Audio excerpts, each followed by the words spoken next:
بسم اللہ الرحمن الرحیم۔ السلام علیکم۔ یہ کتاب آپ کے لیے کاشان بصیرت کے یوٹیوب چینل کی جانب سے ریکارڈ کی جا رہی ہے۔ اب ہم کتاب 101 دلچسپ مکالمے کا پارٹ نمبر 18 پڑھیں گے۔ مکالمہ نمبر 98، آیت ہلاکت پر ایک مکالمہ۔ قرآن کے سورہ بقرہ کی آیت نمبر 195 جو آیت ہلاکت کے نام سے معروف ہے وہ یہ ہے: راہ خدا میں انفاق کرو اور اپنے ہی ہاتھوں سے خود کو ہلاکت میں مت ڈالو، اور لوگوں کے ساتھ احسان کرو، بے شک خدا احسان کرنے والوں کو پسند کرتا ہے۔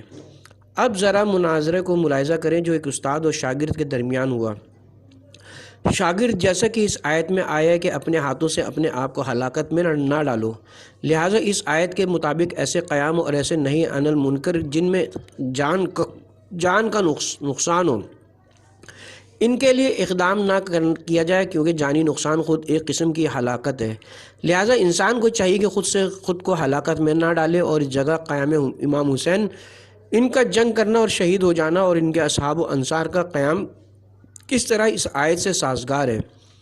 استاد، یہ آیت جیسا کہ اس کے آغاز سے معلوم ہوتا ہے کہ راہ خدا میں انفاق گویا مالی جہاد ہے، اور انفاق نہ کرنا، یہ تفریط کرنا، گویا خود کو ہلاکت میں ڈالنے کے برابر ہے۔ لہٰذا حکم ہے کہ انفاق میں افراط و تفریط نہ کرو۔ لہٰذا اسی بنا پر تفسیر در منشور میں اس آیت ہلاکت کے ذیل میں اسلم بن ابی عمران سے نقل ہے کہ وہ کہتے ہیں کہ ہم قسطنطنیہ جو استنبول کے نام سے ترکی میں واقع میں تھے، عقبہ بن عامر جو کہ مصر کا تھا، اور فضالتہ بن عبید جو شام کا رہنے والا تھا، ان کی سربراہی میں ایک بڑا لشکر مسلمانوں سے جنگ کرنے آیا۔ ہم نے بھی فوراً اپنی صفوں کو منظم کیا۔ اسی اثنا میں مسلمانوں میں سے ایک شخص نے لشکر روم پر حملہ کر دیا، تو دوسرے مسلمان چلا اٹھے کہ یہ شخص خود کو ہلاکت میں ڈال رہا ہے۔ ابو ایوب انصاری رسول خدا کے معروف صحابی تھے، اور اٹھے اور کہنے لگے: اے لوگو، تم نے اس آیت کے نامناسب معنی کیے ہیں۔ یہ آیت ہم گروہ انصار کے لیے نازل ہوئی ہے۔ جب دین خدا کامیاب ہوا اور دین کے حامی لوگ بہت ہو گئے، تو ہم میں سے بعض پیغمبر اکرم کے سامنے بعض دیگر سے کہتے تھے کہ خدا نے اسلام کو کامیابی عطا کی، مگر ہمارا مال و اسباب ضائع ہو گیا۔ اگر اپنے مال کی حفاظت کرتے تو ہرگز ضائع نہ ہوتا۔ اس وقت خداوند عالم نے ہماری ان گفتار کی رد میں اس آیت کو نازل کیا، لہٰذا ہلاکت سے مراد مال کی حفاظت کرنا اور راہ جہاد میں مال کا انفاق نہ کرنا مراد ہے۔ تفسیر المیزان جلد نمبر 2 صفحہ نمبر 74۔ شاگرد، کیا حرج ہے کہ اگر اصل آیت کو انفاق کے مورد میں فرض کریں اور جملہ کو اسلام میں ایک قاعدہ کلی کے عنوان سے لیں تاکہ تمام موارد میں اس قاعدے کی رعایت کی جائے؟ شاگرد، اگرچہ کوئی حرج نہیں ہے، مگر اس قاعدے کو ضروری ہے کہ اس طرح سے تحریر کیا جائے کہ جن موارد میں ہلاکت شمار ہو، خود کو اپنے ہاتھوں سے ہلاکت میں نہ ڈالو، یعنی بیجا موارد میں جن میں خود کو ڈالنے سے کوئی اہم فائدہ حاصل نہ ہو رہا ہو، لیکن جب بھی قانون اہم و مہم کا ان موارد میں لحاظ کیا جائے جہاں فوائد کو حاصل کرنے کے لیے خطرناک کام کیے جاتے ہیں، لہذا فوائد مہم کو حاصل کرنے کے لیے اپنے آپ کو خطرے میں ڈالنا نہ صرف اشکال نہیں بلکہ بعض موارد میں تو ضروری و واجب ہو جاتا ہے۔ اور اصولاً اسلام کے بہت سے احکام میں، مثلاً جہاد و نہی عن المنکر اور دفاعی موارد میں خطرناک کاموں میں ہاتھ ڈالنا، اس لحاظ سے کہ اس طرح کے خطرناک کام بہت سی بڑی سعادتوں کے لیے وسیلہ بنتے ہیں، اقدام کرنا مناسب ہے۔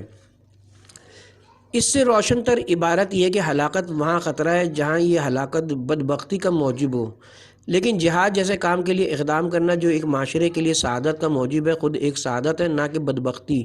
یہی مقدس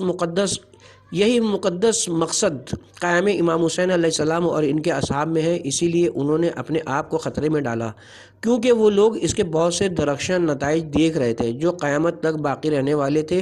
لہٰذا اس قسم کا اقدام کرنا سعادت ہے کہ نہ کہ بدبختی، لہٰذا یہ اپنے آپ کو ہلاکت میں ڈالنا نہیں کہلائے گا۔ مثلاً اگر کوئی ایسے خطرناک کام میں ہاتھ ڈالے جس کی خاطر کچھ لوگ بھی قتل کیے جائیں، ہزاروں دینار کا مالی خسارہ بھی ہو، مگر اس کام سے ہزاروں لوگ انحرافی زندگی اور تدریجی موت سے آزاد ہو رہے ہوں، اور دسیوں ہزار دینار کا دوسری طرف فائدہ بھی ہو رہا ہو، تو آیا اس طرح کا اقدام کرنا خود کو ہلاکت میں ڈالنا ہے؟ اگر ایک کشاور جو قیمتی چاول خرید کر زمین میں ڈالتا ہے اور حل وغیرہ چلاتا ہے تاکہ اس کے کئی گنا زیادہ کمائے، تو کیا اس پر اعتراض کر سکتے کہ کیوں تم اتنے قیمتی چاول اس بیابان میں ڈال رہے ہو؟ اسی لیے قرآن فرماتا ہے سورہ بقرہ آیت نمبر 251، اگر خدا لوگوں میں سے بعض کو بعض دیگر سے ہدایت نہ کرتا تو زمین میں فساد برپا ہو جاتا۔ شاگرد، آپ کی ان تسلی بخش توضیحات کا بہت بہت شکریہ۔ نمبر 99، ایران میں شیعت کا فروغ۔ اشارہ، اگرچہ کہ خلافت دوئمی کے زمانے میں ایران میں اسلام آ چکا تھا، لیکن پھر بھی کیوں ایران میں شیعوں کی اکثریت ہے؟ ایران میں تشیع کی تاریخ اس بات کی نشاندہی کرتی ہے کہ ایرانی قرون اول سے قرن ہفتم تک تدریجاً شیعہ ہو رہے تھے، اور ہر دفعہ یہ منظر لوگوں کے لیے چشمگیر ہوتا جاتا تھا۔ اب ذرا ان دو دانشمندوں کے مناظرے کو ملاحظہ فرمائیں جو تشیع ایران کے راز پر ہوا۔ دانشمند آتش پرست: میری نظر میں ایرانیوں کی کثرت سے شیعت کی طرف جانے کے مہم ترین عوامل 4 چیزیں تھیں۔ نمبر 1، ایرانی سابقہ عادت کے متحد سلطنت و عرصی حکومت اور ارسن امامت کو قبول کرتے تھے۔ نمبر 2، ایرانی زمانے قدیم سے سلطنت کو حق آسمانی اور عطائے الہی سمجھتے تھے، جیسا کہ اس قسم کا عقیدہ شیعت سے ہم آہنگ ہے۔ نمبر 3، امام حسین علیہ السلام کا بی بی شہر بانو سے ازدواج کرنا، جو اس وقت کے شاہ ایران کی بیٹی تھیں، ایرانیوں کے شیعہ بننے کا سبب ہوئی۔ نمبر 4، ایرانیوں کی عرب کے مقابل تنہا ایک مذہب تشیع تھا تاکہ اس کے سائے میں آتش پرستی کو باقی رکھا جائے، لہذا مذہب تشیع ایرانیوں کی ایجاد کردہ فکر ہے۔ دانشمند مسلمان: ان چاروں چیزوں میں سے کوئی ایک چیز بھی ایرانیوں کے شیعہ ہونے کی علت و راز نہیں ہے، کیونکہ شیعت زمانے پیغمبر اسلام سے وجود میں آئی اور پیغمبر اسلام کی رحلت کے بعد بنی ہاشم اور دیگر افراد مثلاً سلمان، ابو ذر، مقداد، عمار جیسے لوگوں کے تحت تھی، نہ کہ ایرانیوں کے لیے مخصوص تھی۔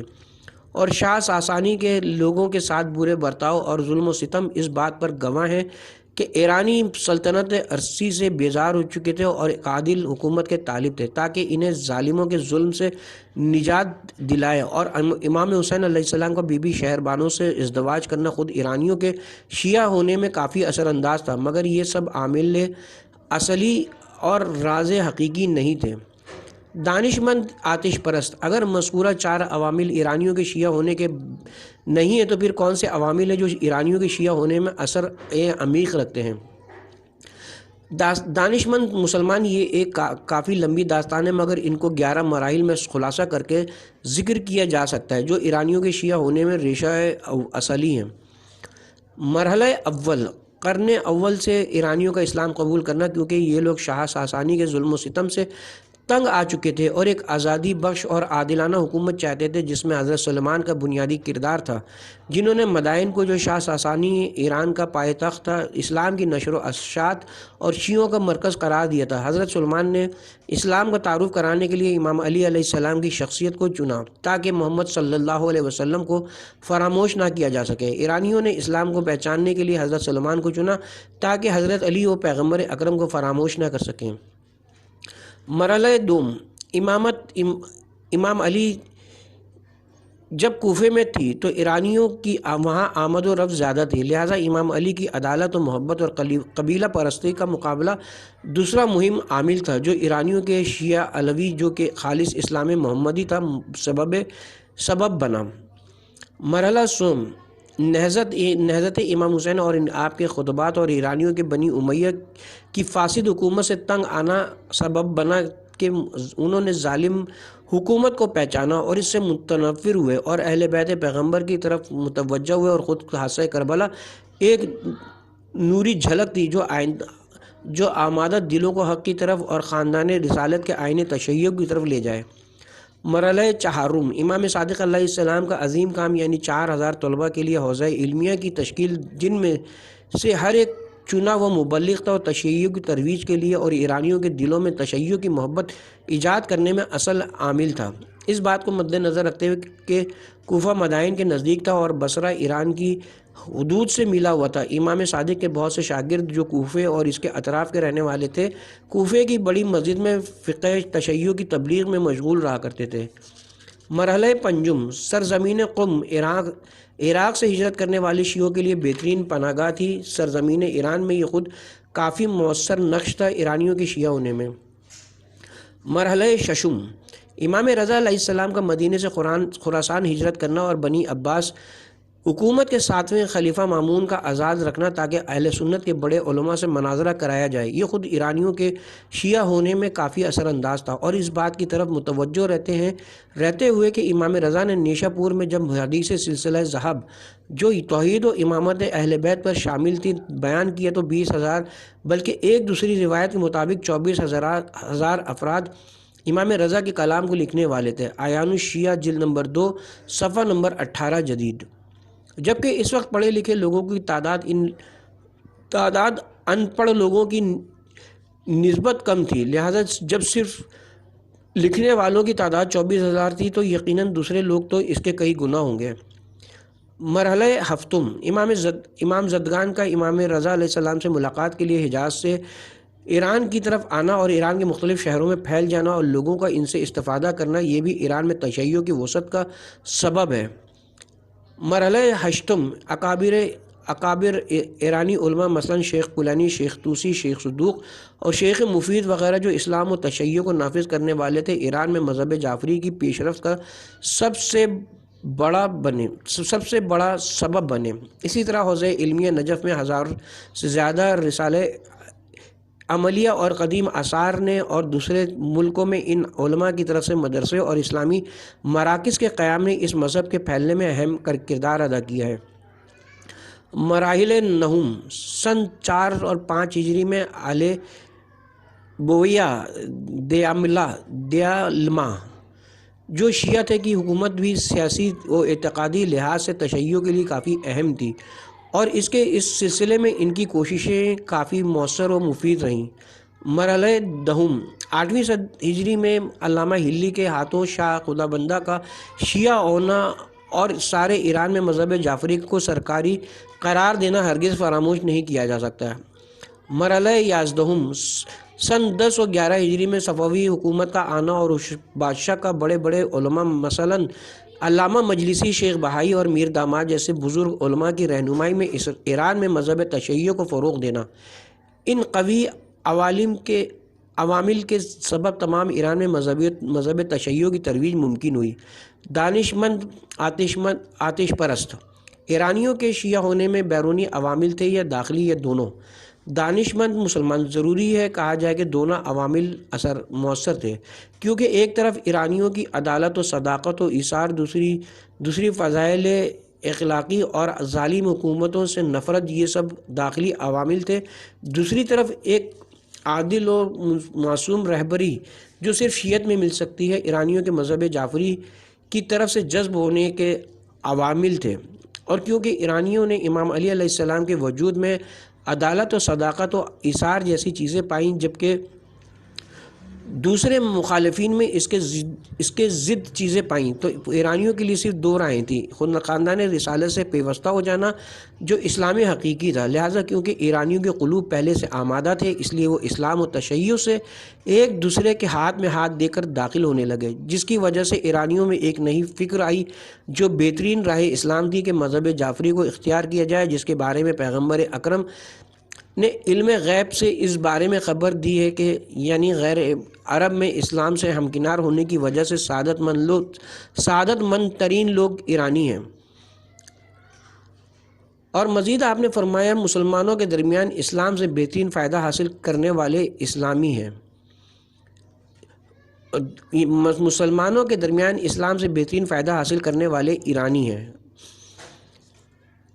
نمبر 100 بعض آیات قرآنی میں ظاہری اختلاف شاگرد جب قرآن کی آیات کو پڑھتا ہوں تو محسوس ہوتا ہے کہ قرآن کی بعض آیتیں بعض دیگر آیاتوں کے بالکل مقابل میں ہیں، اور وہ دونوں میں ایک قسم کا اختلاف ہے۔ اس کی علت کیا ہے؟ کیا کلام خدا میں اختلاف پایا جاتا ہے؟ استاد، کلام خدا میں ہرگز اختلاف نہیں ہے، اور آیت قرآنی میں بھی کسی قسم کا کوئی تضاد نہیں ہے، کیونکہ خود قرآن کے سورہ نساء کی آیت نمبر 82 میں ارشاد ہوتا ہے: اگر اگر قرآن غیر خدا کی طرف سے آیا ہوتا تو تم لوگ اس میں بہت اختلاف پاتے۔ یہ آیت خود قرآن کی حقانیت پر ایک دلیل ہے کہ قرآن میں کہیں بھی کوئی اختلاف نہیں ہے، اور یہ خود اختلاف نہ ہوتا قرآن کے معجز نما ہونے کی زندہ دلیل ہے، اور اس بات پر گواہی ہے کہ قرآن فکر بشر کی پیداوار نہیں بلکہ خدا کی طرف سے نازل ہوا ہے۔ شاگرد، تو میں کس طرح جب آیات کو ایک دوسرے سے موازنہ کرتا ہوں تو انہیں مختلف پاتا ہوں؟ استاد، اپنی موازنہ کی ہوئی آیات کے ایک دو مورد بتاؤ تاکہ اس میں دیکھا جائے کہ اختلاف ہے بھی یا نہیں۔ شاگرد، بعنوان مثال دو مورد کو ذکر کرتا ہوں۔ قرآن نے بعض آیات میں انسان کے مقام کو اس قدر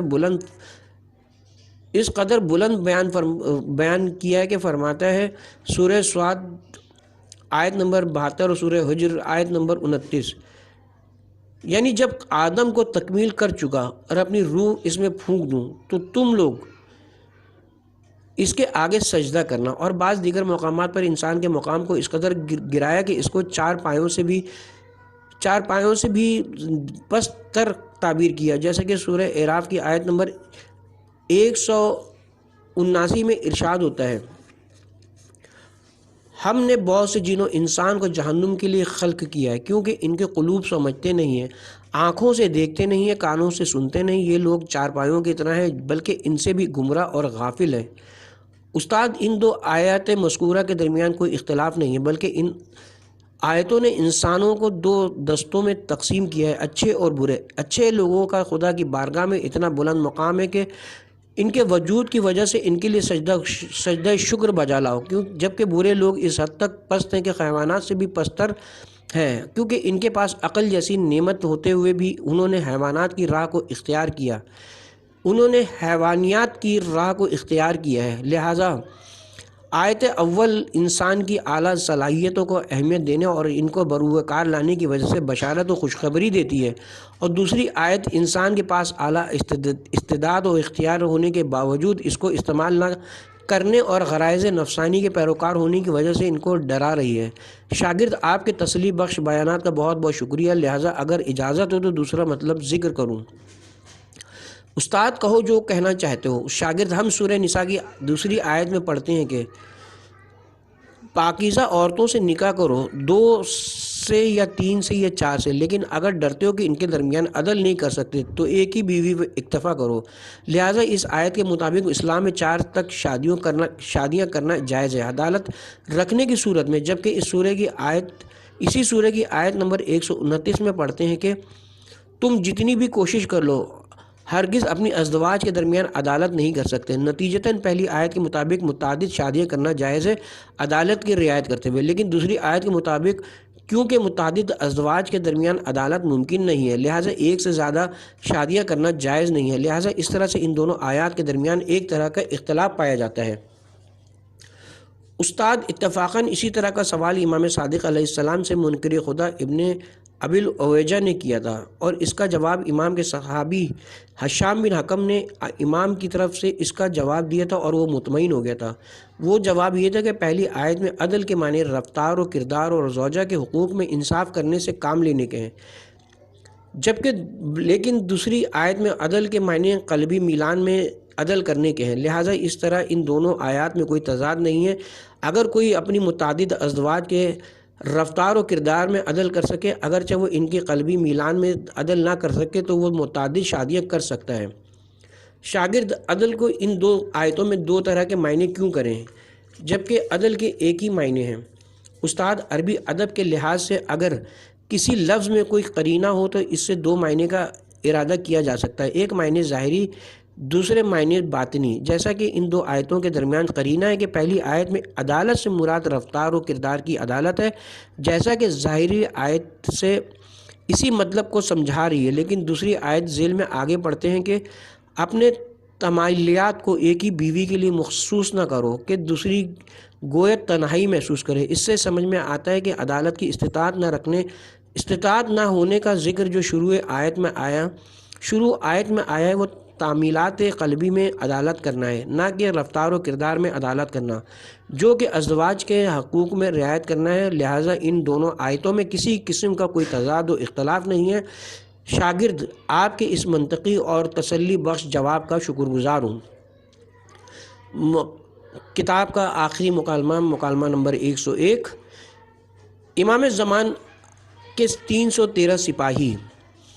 جیسا کہ امام زمان کے بارے میں جو روایات آئی ہیں ان میں مختلف تعبیرات سے یہ ملتا ہے کہ امام زمان کے ظہور کے وقت آپ کے 313 سپاہی ہوں گے جو کعبے کے اطراف میں آپ کی خدمت میں حاضر ہوں گے۔ امام زمان جن کے انتظار میں، اور یہ 313 افراد وہ ہوں گے جو سب سے پہلے امام زمان کے ہاتھ پر بیعت کریں گے۔ اسی وقت سے امام مہدی کا قیام شروع ہوگا اور یہ 313 افراد تمام کائنات میں امام مہدی کی طرف سے حاکم ہوں گے۔ اب ذرا ایک اسلامی محقق اور تازہ جستجو کرنے والے کے درمیان مناظرہ ملاحظہ کریں۔ جستجو گر، برائے مہربانی میرے لیے امام مہدی کے 313 انصار نقل کریں۔ محقق، یہ حدیث مختلف تعبیرات کے ساتھ نقل ہوئی ہے، ایک حدیث نہیں ہے بلکہ ایسی دسیوں حدیثیں جو کہ تمام ان 313 انصار امام مہدی کے بارے میں۔ یہ روایات اس قدر کثرت سے نقل ہوئی کہ ان کی صحت کا یقین ہو جاتا ہے اور اس نتیجے پر پہنچتے کہ یہ ہرگز ممکن نہیں کہ کچھ جھوٹے لوگوں نے دھوکہ دینے کے لیے ایسی حدیثیں گڑی ہوں۔ جستجو گر بقول شاعر مولانا کے، یہاں شاعر سے مولانا سے مولانا رومی مراد ہیں، یعنی اگر دریا کے پانی کو کھینچا نہیں جا سکتا تو کم از کم پیاس بجھانے کی حد تک تو پیا جا سکتا ہے، لہٰذا آپ بطور نمونہ ایک دو ان میں سے احادیث نقل کریں جو ان 313 افراد کے بارے میں ذکر ہوئی ہیں۔ محقق، سورہ ہود کی آیت نمبر 80 کی تفسیر میں آیا کہ حضرت لوط نے اپنی سرکش اور باغی قوم سے فرمایا، کاش کہ تم سے مقابلے کے لیے میرے پاس قدرت ہوتی ہے یا میری پشت محکم ہوتی تو تم دیکھتے کہ میں تمہارا کیا حشر کرتا۔ لہٰذا امام صادق علیہ السلام فرماتے ہیں کہ قوہ سے آیت میں مراد امام زمانہ ہیں اور رکن شدید سے مراد امام زمان کے 313 انصار ہیں۔ تفسیر البرہان جلد نمبر 2 صفحہ نمبر 228، اثبات الہدایہ جلد نمبر 7 صفحہ نمبر 100۔ ایک دوسری روایت امام باقر علیہ السلام فرماتے ہیں، میں ان 313 انصار حضرت مہدی کو دیکھتا ہوں جو کوفہ و نجف سے بھی آگے بڑھ جائیں گے، ان کے قلوب لوہے کے ٹکڑوں کی مانند ہوں گے۔ بہار جلد نمبر 52 صفحہ نمبر 343۔ جستجو گر، کیا ابھی تک وہ 313 افراد تیار نہیں ہو سکے تاکہ وہ امام زمانہ کی خدمت میں جائیں اور آپ کا ظہور ہو اور دنیا اس ظلم و ستم سے نجات پائے؟ محقق، یہ 313 افراد روایت کے مطابق خاص خصوصیات کے حامل ہیں جس سے معلوم ہوتا ہے کہ اب تک دنیا میں ایسی لیاقت رکھنے والے افراد نہیں ہیں جو کہ ظہور امام کا سبب بنے۔ جستجو گر، مثلا ان کی کیا خصوصیات ہوں گی؟ محقق، جیسا کہ امام سجاد کی روایت سے معلوم ہوتا ہے کہ امام مہدی مکہ میں لوگوں کے درمیان اپنے آپ کا تعارف کرائیں گے اور لوگوں کو اپنی طرف دعوت دیں گے۔ بعض لوگ امام زمان کے خلاف قیام کریں گے تاکہ امام کو قتل کر دیں، پھر یہ 313 افراد قیام کریں گے اور امام زمان کو مخالفین سے محفوظ رکھیں گے۔ بہار جلد نمبر 52 صفحہ نمبر 306۔ دوسری روایت میں ایسے افراد کی توصیف میں آیا ہے کہ خداوند عالم ان لوگوں کو مکہ کے گرد جمع کرے گا جس طرح خزاں کے موسم میں پتوں کو جمع کیا جاتا ہے۔ آیان الشیعہ جدید جلد نمبر 2 صفحہ نمبر 84، یعنی وہ لوگ تیز و سری اپنے تمام احکامات کے ساتھ تمام امکانات کے ساتھ مکے میں جمع ہوں گے۔ امام صادق علیہ السلام فرماتے ہیں کہ بہار جلد نمبر 52 صفحہ نمبر 326، یعنی گویا میں امام قائم کو کوفے کے منبر پر دیکھ رہا ہوں کہ ان کے 313 انصار جنگ بدر کے جنگجو مسلمانوں کی طرح آپ کے اطراف میں کھڑے ہیں۔ یہ لوگ امام زمان کے پرچم جوار ہیں اور زمین نے خدا کی طرف سے حاکم ہیں۔ لہٰذا حدیث کے تحت وہ 313 افراد علم و کمال و شجاعت اور اسلامی درجات سے ہمکنار ہوں گے۔ مثلا اگر تمام کائنات کو 313 ریاستوں میں تقسیم کیا جائے تو ان میں سے ہر ایک میں اتنی صلاحیت ہو کہ وہ اس کی رہبری کر سکیں، بقول کسی بزرگ کہ مثلا وہ 313 افراد امام خمینی جیسے ہوں جنہوں نے ایران کی حکومت اپنے ہاتھ میں لی اور صحیح رہبری کی۔ لہٰذا ان 313 افراد میں سے بھی ہر ایک اتنی قدرت و صلاحیت کا مالک ہونا چاہیے کہ امام زمانہ کی حکومت جہانی کے کسی حصے پر اگر حاکم بنایا جائے تو وہ اس کی صحیح رہبری کر سکے۔ جستجو گر اگر اس مسئلے کی حقیقت واضح ہوئی کہ ابھی تک وہ 313 افراد اپنی تمام خصوصیات کے ساتھ دنیا میں نہیں ہیں، لہٰذا اس سلسلے میں زمینہ سازی عمیق و دقیق طریقے سے کرنی چاہیے تاکہ تمام جہان امام مہدی کے ظہور کے منتظر ہوں اور خود کو آمادہ کریں، جس طرح پیغمبر اسلام کو اپنے مقدس اہداف کو لوگوں تک پہنچانے کے لیے ہوشیار، سیاستدان، شجاع اور پرصلاحیت افراد کی ضرورت تھی، اسی طرح امام زمان کو بھی ایسے انصار کی ضرورت ہے تاکہ امام کے ظہور میں تاخیر نہ ہو۔ میرا دل چاہ رہا ہے کہ ان 313 افراد کے بارے میں مزید گفتگو سنوں۔ محقق سورہ بقرہ کی آیت نمبر 148 میں ہم پڑھتے ہیں کہ تم لوگ جہاں کہیں بھی ہوگے خدا تمہیں حاضر کرے گا۔ امام صادق اس آیت کو ذکر کرنے کے بعد فرماتے ہیں کہ اس آیت میں مراد امام زمانہ کے 313 انصار خدا کی قسم وہی امت معدودہ ہیں، اور خدا کی قسم یہ لوگ 1 گھنٹے کے اندر جمع ہو جائیں گے، جس طرح خزاں کے موسم میں بکھرے ہوئے تیز ہواؤں سے ایک جگہ جمع ہو جاتے ہیں۔ نور الثقلین جلد نمبر اول صفحہ نمبر 139۔ ان کی خصوصیات یہ ہے کہ وہ لوگ دور ترین ممالک و شہروں سے مکہ میں جمع ہو جائیں گے۔ اثبات الہدایہ جلد نمبر 7 صفحہ نمبر 176۔ اور امام مہدی مکہ سے 1 فرسخ کے فاصلے پر ان 313 افراد کے انتظار میں توقف کریں گے تاکہ وہ سب آ جائیں اور سب مل کر کعبے کے اطراف میں جمع ہوں۔